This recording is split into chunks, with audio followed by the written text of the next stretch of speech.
Hey guys, welcome back to the tennis vlog. The ATP Finals is over, the last time in London, and we have a very deserving champion in Daniil Medvedev, who edged another three-set battle against Dominic Thiem on Sunday to win the title.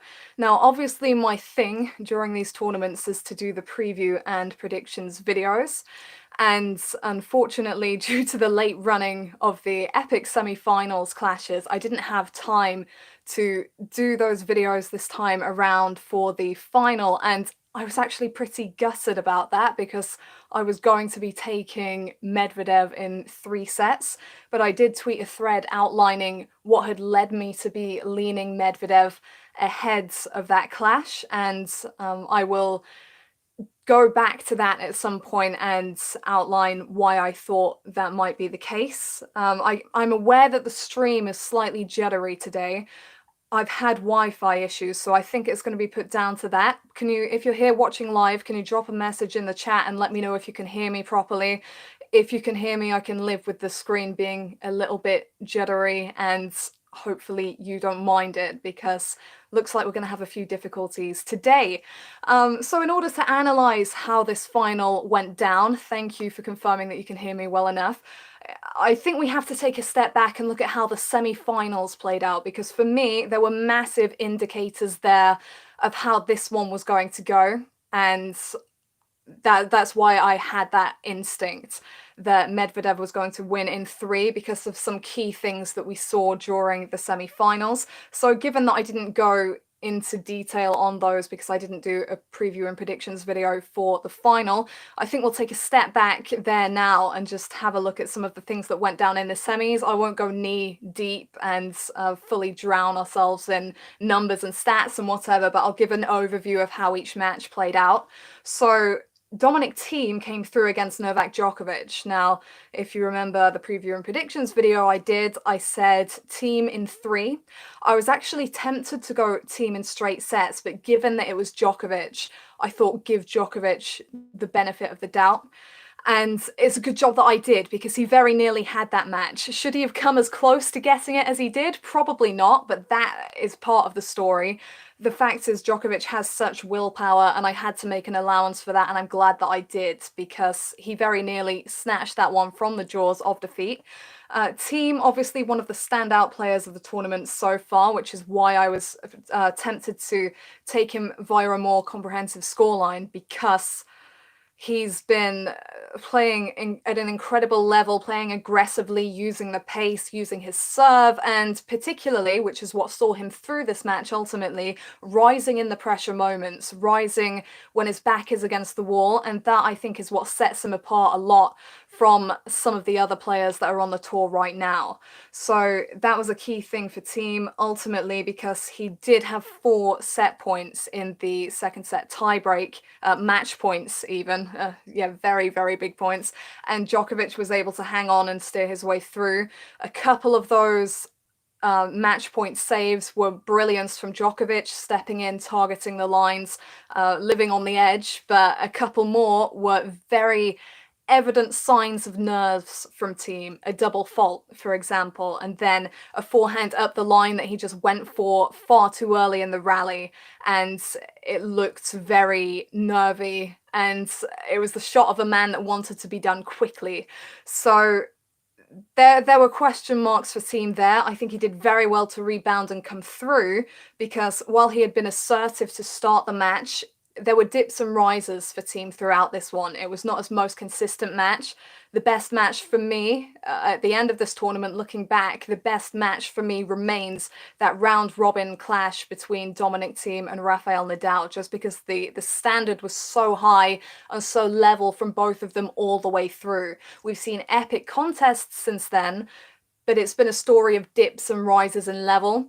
And for Thiem there in that semi-final, at moments he was brilliant, and at other moments he did have wobbles, and he did show that he's not completely immune to pressure.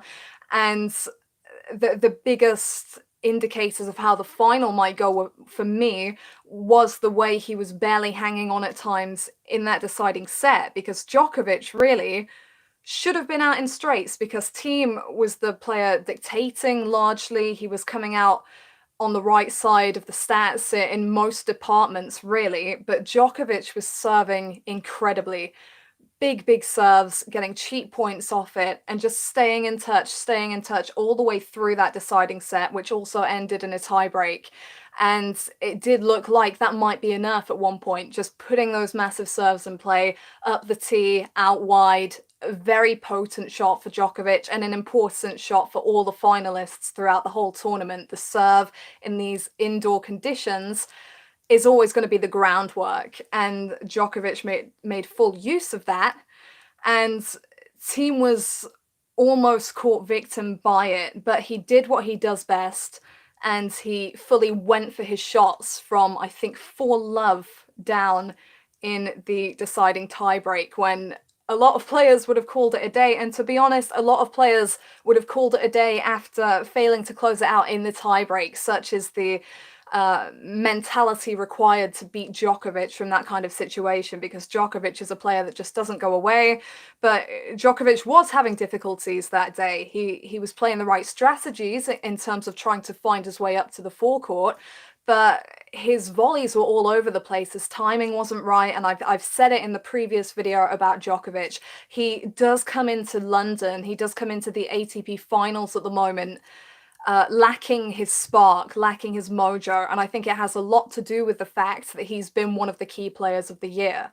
Now, you might say that there's not been as much of a season this year, and that's not a valid reason to put that down to, but Djokovic played a lot of tennis after lockdown and after tennis started up again, when there'd been an abnormally long break, which even the top players aren't used to, that going straight back into things like high intensity. He played a lot of matches over a number of surfaces, and I think that's why there were fragilities and vulnerabilities in his game that Thiem was ultimately able to expose. But yeah, there were warning signs for me, because as phenomenally as Thiem did to come through that match, and as well as he played at times, there was that fragility on the return in that deciding set, and no one this tournament, as well as all the semi-finalists served, no one this tournament has served as well and had their statistics as good as Daniil Medvedev, and that was going to be his final opponent.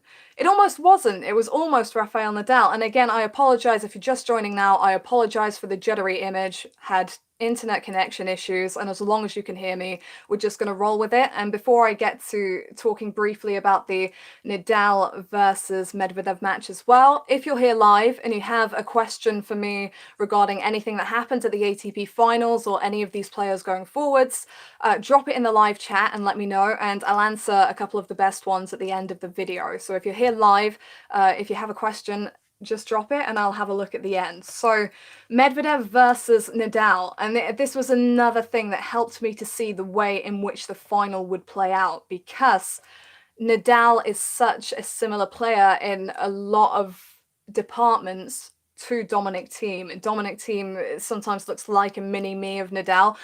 A lot of differences, of course. The one-handed backhand and the amount of spin or lack of that is played with is very different between the two players. But Thiem was using the off forehand phenomenally throughout this week. It was a massive weapon, particularly behind his big serve. It was something that he used to great effect when he'd worked his way back into a rally as well, or when his opponent was off balance a bit at the baseline, he could go for that option and get himself around it. So in a way where it looked like he could easily go line or cross court. So that was a very potent shot for Thiem throughout, which is a similarity to Nadal. And for those reasons, I felt that if Medvedev could come through this match against Nadal, and you'll remember I was very unsure, but I did go the way of Medvedev in the end in 3 sets. I felt that if Medvedev was to come through, because of the likenesses and because of the variety that both Nadal and Thiem possess, and their ability to work through options to try and unbalance him or agitate him, because of that, I felt that if Medvedev came through against Nadal, he had a very good shot at beating Thiem. And he was able to come through, but he did so from the brink. So Nadal took the opening set.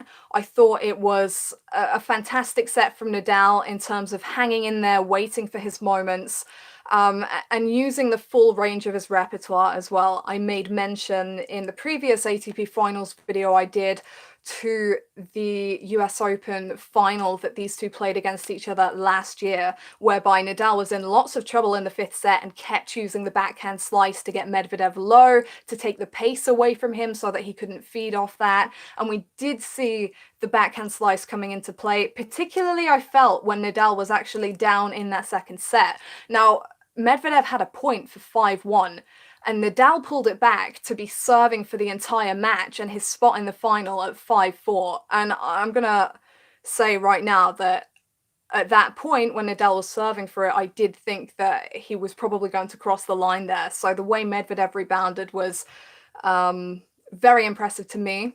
But the thing that Nadal did there to Medvedev was he was dropping a lot of his shots a bit shorter, particularly the slice, to draw Medvedev into the forecourt.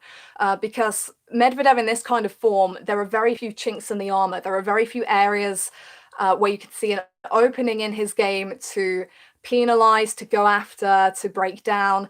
But when you've got him on the ropes and when you're pulling him out of position, when he's not well balanced, that's when you can get on top of him. And in this situation, that occasion was pulling him into the forecourt so that he was kind of stranded. He was kind of in no man's land. He didn't have the stretch of the baseline. He wasn't fully ready to respond at the net. He was being pulled, and Nadal used that shot very effectively to get himself back into things, to get himself back into a comfort zone, and to be serving for that win at 5-4.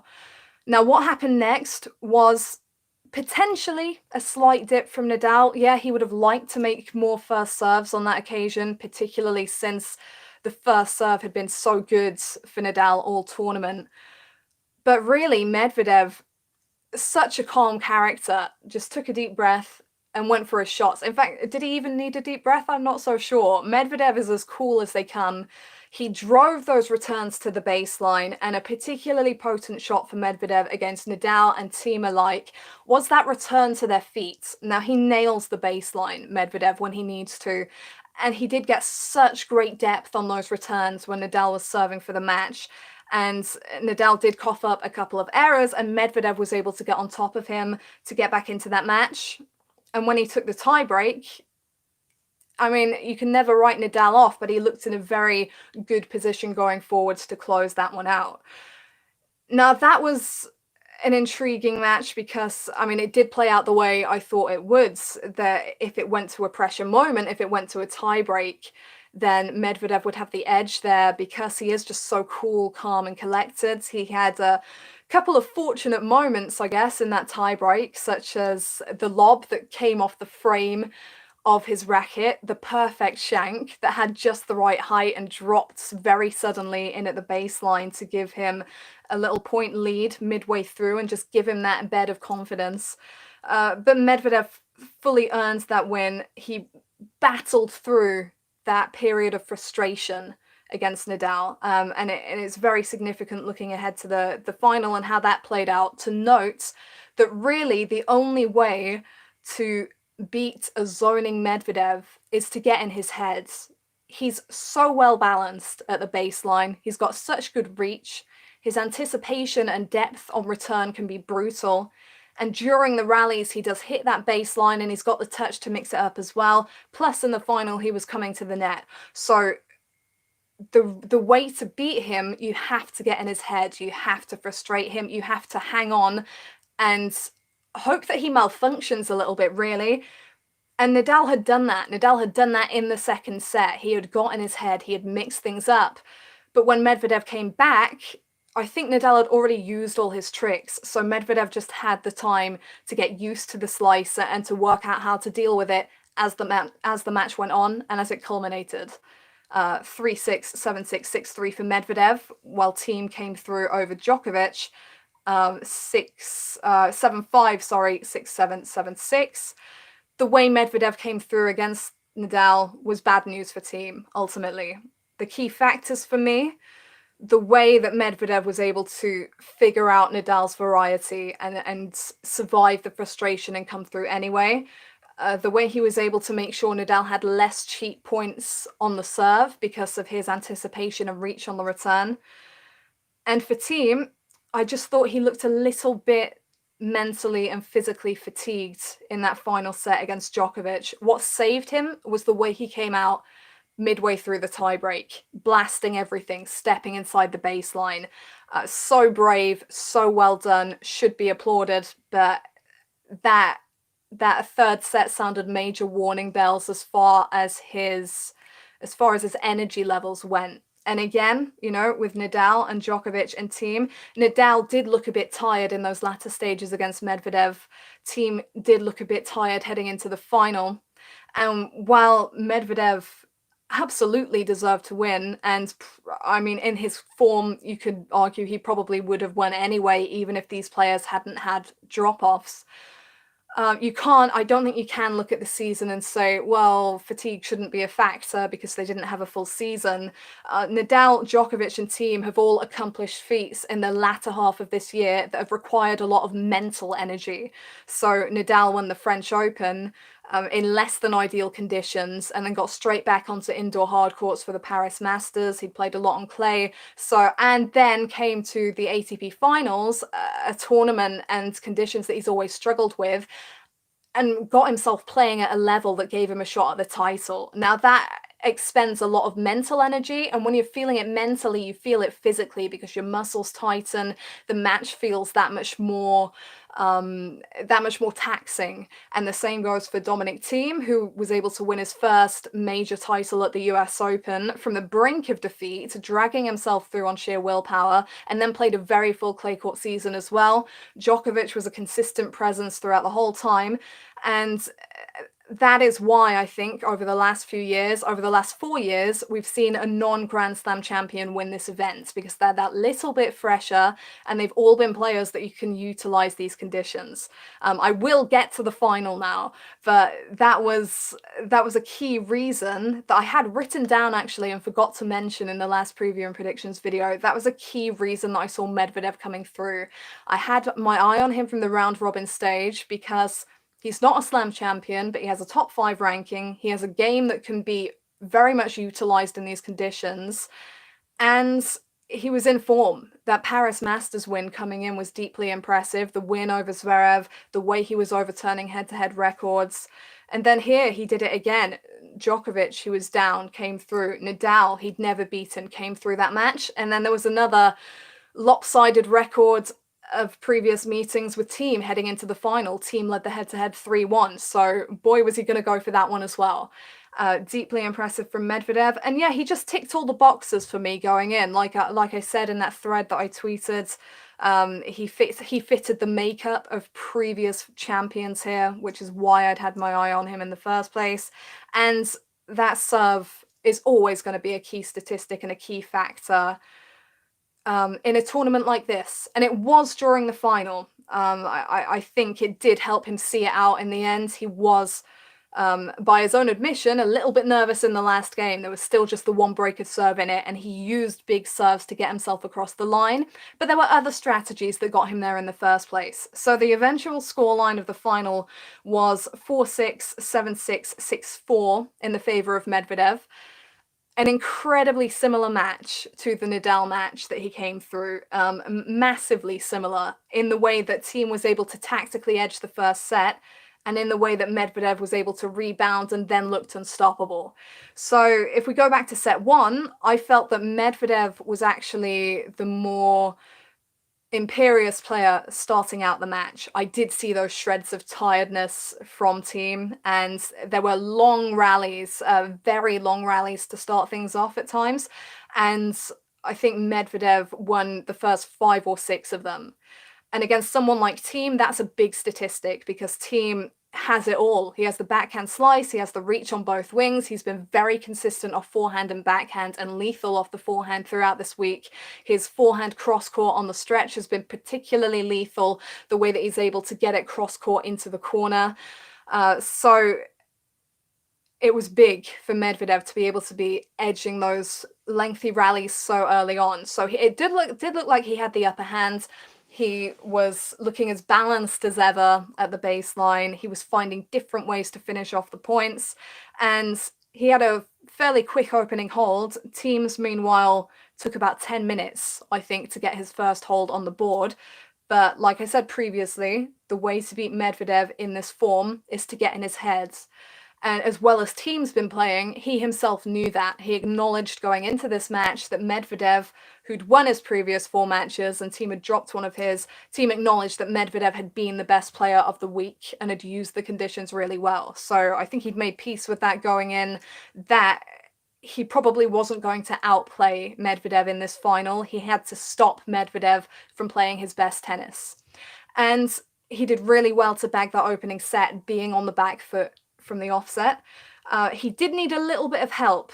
Medvedev helped himself actually go off track, because at 2-all he was 40 love up, and he played a couple of flippant shots that gave Thiem a look at that game, which turned out to be the only break of that set. At 40 love up, he played quite a casual off forehand early in the rally, Medvedev, that went miles wide.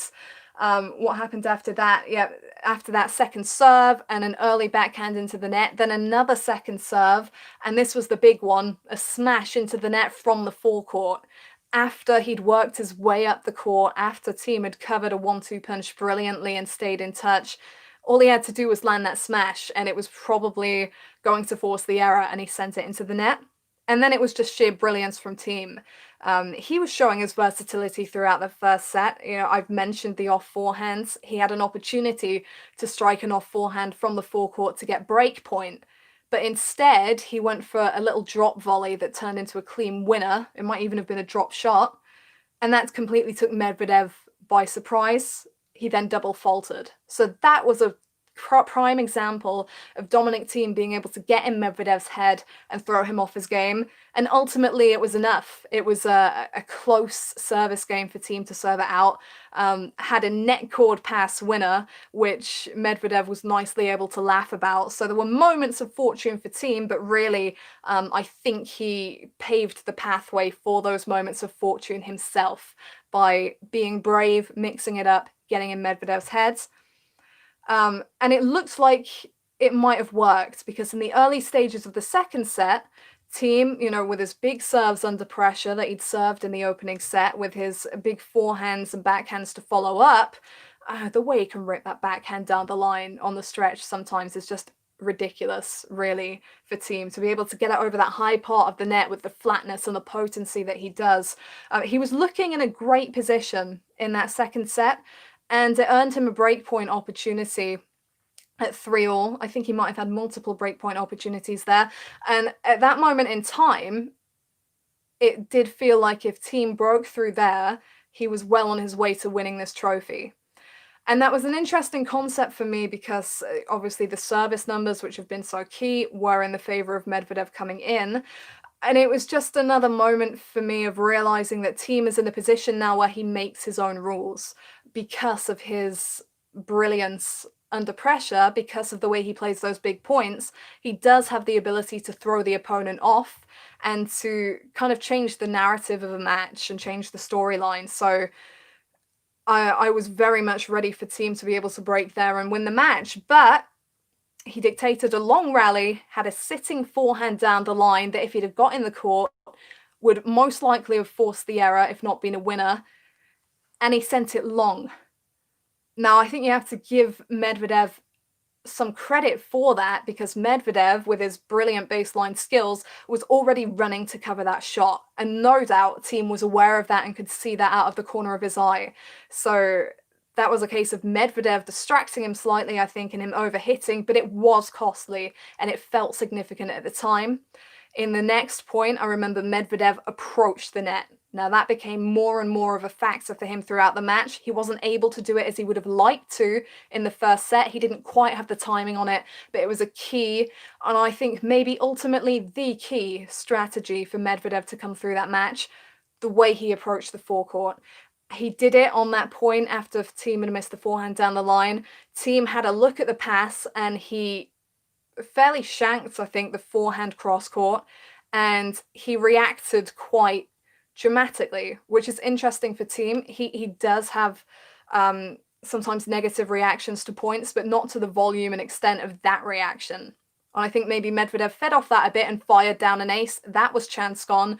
That was him out in front. And even though that set went to a tiebreak, I do think that Medvedev took some confidence from how that game played out, because when Thiem went up a little bit of an advantage in the tiebreak, Medvedev was able to find his way to the forecourt again, and Thiem's pass was an inch long, and from there Medvedev, from 2-love down in that tiebreak, did not lose another point. And once it went into a third set, as well as Thiem was still serving, you felt that Thiem was a little bit more taut, a little bit more frustrated, a little bit more tired. And you could see just by looking at the way Medvedev was handling himself, he felt that he had the upper hand at that point. Let's go back to the net play. Huge thing for Medvedev, particularly given that he's not the best net player you're going to see. If there is a point of vulnerability in Medvedev's game, as I said in the Nadal clash, it is that little bit of time where he's between the baseline and the forecourt, just as he's moving in. That's where you catch him out. So Medvedev himself, with the way he played proactively, took that option away from Thiem. He did not let Thiem draw him in. He chose his moments to move in and made sure that he was rushing Thiem, which worked more and more effectively as the match went on. He also turns the backhand slice against Thiem. Both Nadal and Thiem were able to use that shot to get back into rallies, to change the pace of rallies, to move Medvedev around. But he started taking those slices earlier and approaching off them, meaning that he had ample time to get up to the net, and Thiem then had less time to work out how he was going to pass. And Medvedev's a tall guy, 6'6". Again, incredible movement for a player of 6'6". And once he's up at that net, he's blocking so much space. And Thiem didn't have the openings to get around him from some positions where he was off balance. And I think that was key for Medvedev. You had the serve that helped him close it out and that helped him start strong, that helped him stay in things when things were probably getting really frustrating. And you had the net play that put Thiem on the back foot and probably helped to make him as frustrated as he seemed in the decider. The serve was still working for Thiem, but I did feel he was waning in some other departments. You could see the long glances to his coaching box, the little mutterings after points. He was not happy with how that was playing out, probably having flashbacks to the final last year when he lost in the final set tiebreak to Tsitsipas. So another heartbreak for Thiem, but a well-earned victory for Daniil Medvedev. That was 4-6, 7-6, 6-4 in the final. It does mean that he's the first player ever to win the ATP Finals with victories over the top 3 seeds, and those 3 seeds just happen to be Grand Slam champions Novak Djokovic, Rafael Nadal, and Dominic Thiem. And you just can't take that away from anyone. A word for Thiem, it's madness that last year beating Novak Djokovic and Roger Federer wasn't enough to get him the title, and this year beating Novak Djokovic and Rafael Nadal wasn't enough to get him the title. But that just goes to emphasize how supreme the level of tennis has been. All the semi-finalists did a great job, but Djokovic hadn't quite got back into his stride. So for me, Nadal, Thiem, and our champion Medvedev were the standout players of this tournament. I actually saw a post just earlier from the ATP, choose your favorite shot of the tournament or the best shot of the tournament. I think there were 6 points and all of them were Medvedev, Thiem, and Nadal. They had the creativity, they had the consistency, and ultimately it was Medvedev that did not have the chinks in the armor. What a week for him. And I'm interested to see what happens for him going forwards, because we have seen some ATP Finals champions who haven't been able to build on it, but that's a serious list of results from Medvedev and serious statistics from him all the way through the week. So well done, Medvedev. I'm going to have a look at some of your questions now and see what we've got to answer, and then I'll wrap up. So what do we have? Nadal was struggling physically against Medvedev to serve in the third set. Absolutely. So Medvedev had worn Nadal down in those later stages, and it was a break of serve for the 6-3 set. I've got to say, well done to Thiem, because I did think such was the similarity in the way those two matches played out. There was a moment where I thought Thiem was going to actually crumble and Medvedev was going to break for the 6-3 set in the decider, but he didn't. He hung on. But for Nadal, yeah, there was a little bit of weariness in those last few games, and who can blame him? He's always struggled on indoor hard courts, and he really took it up several notches last year and this year, actually, so you've got to give him a lot of credit. This is really interesting. Do you consider Medvedev to be a streak player or a streaky player? As in, he looks really good for certain periods of time, but then goes cold again, like at the beginning of 2020. Very good question. I think we've seen a number of streaky player victories here. I'm thinking Grigor Dimitrov is another streaky player, but not even so much as Medvedev. Sometimes it's just the odd great match here and there from Dimitrov. But yeah, I do consider Medvedev to be a little bit of a streaky player. And I'll tell you why. It's because hard courts, for me, is far and away Medvedev's best surface. And I think I know kind of the reason for that, because it's kind of the happy medium hard courts, hence most of the season being played on it. At the two other extremes, you've got the very slow clay, which Medvedev has always struggled with. I don't think he's ever won a match at the French Open. And you've got grass courts that are so fast. Now, I mentioned that Medvedev is 6'6", which is helpful in some departments. Obviously, the serve was a big factor here in London. But in others, I mean, basically it's amazing that he can move as well as he does at that height, because traditionally taller players struggle in the movement departments. Him and Zverev are doing a great job. That does get harder on a clay court and on a grass court, because on clay, everything just feels like you kind of are running through sand a little bit. So it does slow you down. Stopping and starting is that bit harder. And it does kind of weigh you down. And then grass courts, and I remember Thomas Burdick, I think it was, commenting on this years ago, the taller guys really have to bend their knees on the grass courts because of how low that ball travels. And that takes a lot of strain and a lot of extra work in some very quick rallies. So I think for Medvedev, we've seen him be quite streaky because hard courts are definitely the best fit for him. And when it comes to the grass and the clay breaking up the season, neither of those are ideal surfaces for him at the moment. If you look at the aspects of his game, his consistency and his endurance is a great fit for clay, and the way he can utilize the serve, and was coming into the net off serves and returns against Thiem in that final, that's a great fit for grass. So actually he has all the components to be really good on both those surfaces. But I think it's a matter of time, and it's a matter of working. He's still only 24. This is his first, this is his biggest title so far. Obviously, he won the Masters event in Paris, and has won a Masters event before. So this is still very much a part of his journey. You know, he's shown a sky-high level in London, but he's still developing elsewhere. And so for now, yeah, I think he is a streaky player, but yeah, the next challenge for him is working out how to be consistent and be a challenger across every single surface. Because in order to be one of the greats of the game, like Federer, Djokovic, Nadal, that's what you've got to do. And he has the potential to do so. So it will be very interesting to follow him going forwards. Great question. The next question says, are you at all concerned about Djokovic going into 2021? He seems to be showing glimpses of end of 2016, early 2018, where he just did not seem interested. I think a lack of interest and a lack of full physical energy levels, etc., are two different things. I think he's running a little bit low. You know, he had two big disappointments with the US Open disqualification and with the French Open loss to Nadal in such one-sided fashion. I don't think he's really rebounded from it yet. Am I concerned about him? It's very hard to be concerned about Djokovic, you know. I still remember after he won the French Open for the first time and he had that quite lengthy dip and he had a poor 2017 season and a lot of people were very ready to write him off, and I just knew that he would spring back at some point because he is Novak Djokovic. He's got so much to keep chasing. He still hasn't caught Federer or Nadal in Grand Slam totals, and being the threat that he is across all three surfaces, he has more than the chance to be able to do that. So I would definitely say that he's not disinterested. He's got a lot to keep playing for. Might this dip extend for a few months more from him?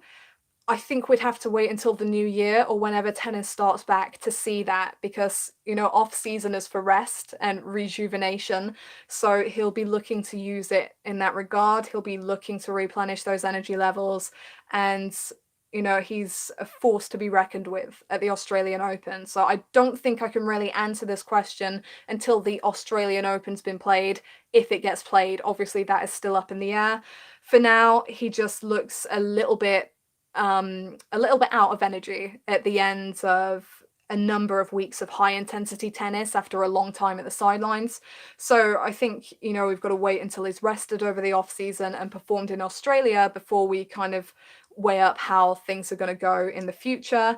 But yeah, it's been the case over the past few years that he just hasn't been himself at the ATP Finals.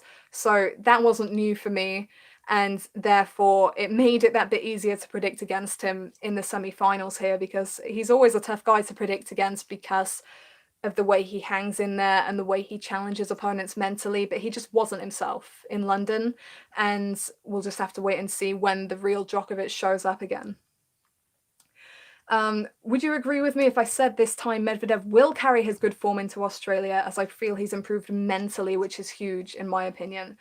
The mentality is such an interesting thing because it can come and go just like that. You know, one or two bad matches and you start this cycle of frustration and self-criticism and all that stuff again.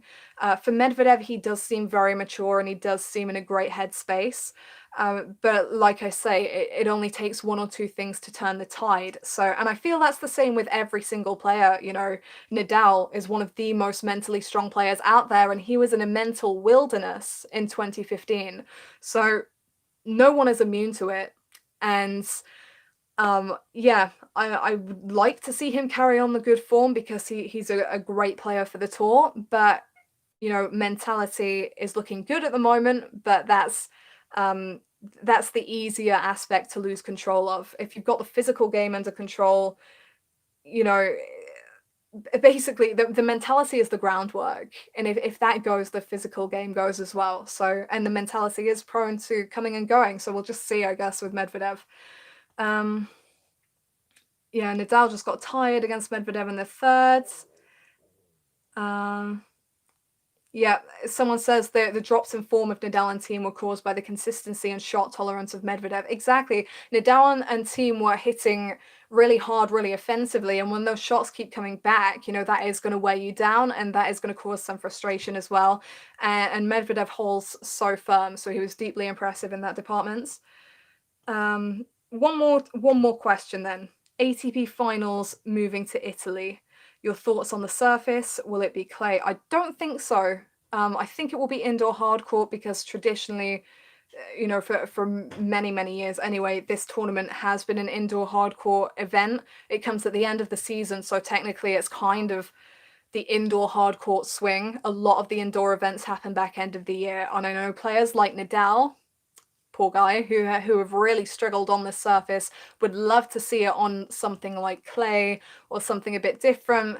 But I think at this time of the year, it does make sense to have it on an indoor hard court. It means that the weather as well isn't going to wreak havoc, and there won't be any outside interferences. You can run to a tight schedule unless you're the semi-finals this year and they all overrun.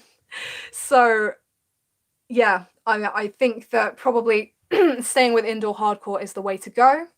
And even the likes of Nadal, who've struggled on the surface, have, when they really put their minds to it, they can succeed at the highest level on it. So, sorry, I can feel my voice going. Yeah, I think it will stay under our hearts. And all I can say is London has done a phenomenal job, and Turin has a lot to live up to. The ATP Finals is actually the only tournament that I've been to as a general spectator. All the other tennis events I've been to, I've been either a commentator or a member of the media, etc. And I have great memories of going. They staged it so well. The lights, the music, the tennis, everything that they did, the hospitality. It's just a brilliantly well-run event. A lot of time, a lot of effort went into it. I completely understand why they wanted to keep it in London. It's been fantastic. It's a shame to see it go, but boy, what an era it's been. And fitting that it should finish with the semi-finals and the final that we've just had. Dramatic contests, and over the week, some of tennis of the highest quality. So a really enjoyable edition of the event to end with. And we're going to wrap up here quickly before I finish. Happy birthday to Jake Davis, who I believe was going to be watching this. It's his birthday today. He's one of the most passionate and knowledgeable supporters of this sport. So happy birthday, Jake. Hope you've been having a good day. And thank you to everyone that's tuned in to watch these videos over the year. I know it's been fragmented. I know we got held up and it's been broken up, and there hasn't been as much to talk about, but I'm forever grateful for when people come back and just have an interest in what I have to say. I know that I don't upload regularly, and that's because I do have another job. You know, I'm a tennis commentator, and that requires flexibility because I freelance. I don't know when I'm going to be working sometimes, which is why it's easier for me to upload during the big events, because I'm not commentating on them at the moment, and I know that I can be free in order to do these videos. So I'm sorry that I can't upload more, but thank you for being here and being patient and enjoying the videos when I do them. And thank you for everyone that's tuned in this week and tonight. I really enjoyed this tournament, and yeah, hopefully Turin does this tournament justice in 2021. I'm not sure when I'll be back. Hopefully when I am, we get better quality. I'm very sorry that you've had to watch this jittery screen all evening, but hopefully the sound and the content was quality, and that made up for it. When I'm back in the new year, hopefully things will be a little bit better. But to know when I'll be next back, if you're not subscribed yet, do subscribe to the channel. Follow me on social media. I'm sure I'll have bits to say between now and whatever happens in January. And yeah, thank you very much for watching, and I will see you next time.